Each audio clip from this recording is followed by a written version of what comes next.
Comment l'Église sera-t-elle introduite dans la pleine pensée de Dieu? Nous devons avoir la foi pour croire que tout le peuple de Dieu sera introduit dans l'héritage. Il s'agit ici de tous ceux qui suivront pleinement le Seigneur. Cela, c'est le dessein de Dieu, et il s'accomplira. Mais pour réaliser son dessein, Dieu doit avoir une compagnie de personnes qui demeurent dans la mort jusqu'à ce que tous soient parvenus sur l'autre rive. À cause de cette poignée de sacrificateurs qui portaient l'arche, en demeurant sur la base de la mort, toute la nation d'Israël est passée sans encombre dans l'héritage. Mais qui voudra poser tout d'abord les pieds dans les eaux de la mort? Puissions-nous y demeurer joyeusement en refusant de sortir de cette position jusqu'à ce que tout le peuple de Dieu ait atteint le pays de la promesse? Souvent, nous sommes tentés de répondre à l'appel de certaines portes ouvertes ou des grandes occasions pour nous tenir fermes avec Dieu pour qu'il puisse introduire son peuple dans l'héritage. Expérimentons-nous le travail et les douleurs de l'enfantement afin que les âmes soient introduites sur l'autre rive? Pour ceux qui ont traversé facilement le Jourdain, ce fleuve signifie bien peu de choses. Mais la pleine signification du Jourdain doit être l'expérience des sacrificateurs qui ont porté l'arche. Josué 3, 14, 17. Apocalypse 12, 11. Tout le peuple de Dieu traversera le Jourdain, mais Dieu recherche ces quelques-uns qui voudront porter l'arche et qui ne voudront pas uniquement passer dans l'héritage, ils devront rester dans la mort en demeurant sur cette base pour le Seigneur jusqu'à ce que son dessein soit réalisé pour tout son peuple. Nous avons saisi le secret du dessein de Dieu pour cet âge et nous pouvons désirer que la mort agisse profondément afin qu'en demeurant sur la base de la mort, d'autres passent dans la vie. Nous sommes vivants, gloire à Dieu. Mais sommes-nous des donneurs de vie? Cela nécessite une obéissance implicite, une foi forte et de la patience de la part de tels sacrificateurs. Ils désirent goûter la pleine signification de la mort afin d'introduire tout le peuple de Dieu dans la vie. Ce sont les vainqueurs qui fermement se maintiennent dans cette position de mort pour Dieu. Qui voudra avoir un tel honneur? Dans Josué 3, nous voyons l'arche en relation avec le peuple de Dieu. Et dans Josué 6, nous voyons l'arche en relation avec les ennemis de Dieu.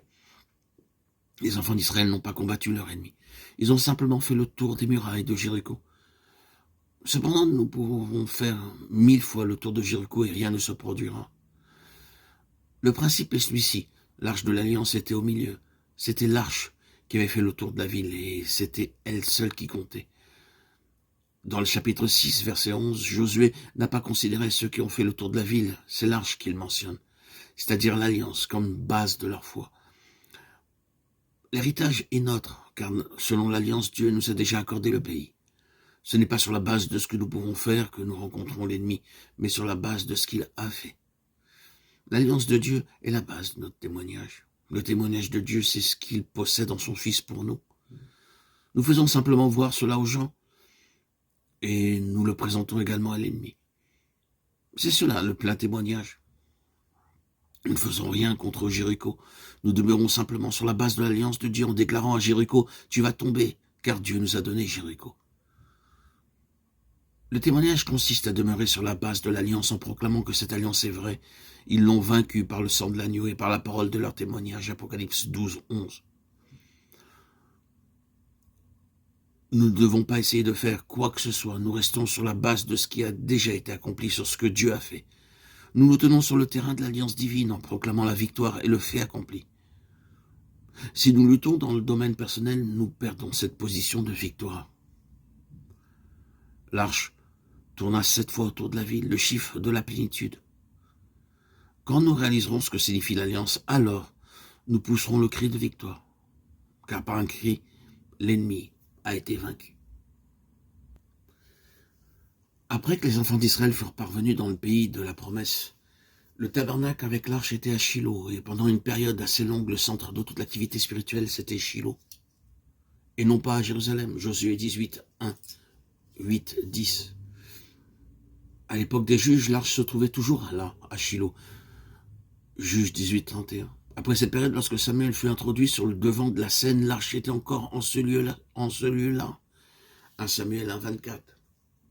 Le tabernacle se trouvait au milieu du peuple de Dieu, et l'arche était dans le tabernacle. Tout dans le tabernacle dépendait de l'arche. C'était le centre et le cœur du tabernacle. La seule chose qui se trouvait dans le lieu très saint, l'autel, le chandelier, était précieux, mais il représentait seulement l'œuvre du Seigneur Jésus, tandis que l'arche typifiait sa personne. Sans cela, il ne peut y avoir de témoignage. Le Seigneur lui-même est notre témoignage. C'est lorsque Samuel est entré en scène que l'arche a été séparée du tabernacle, et quand l'arche partait, alors la gloire partait aussi.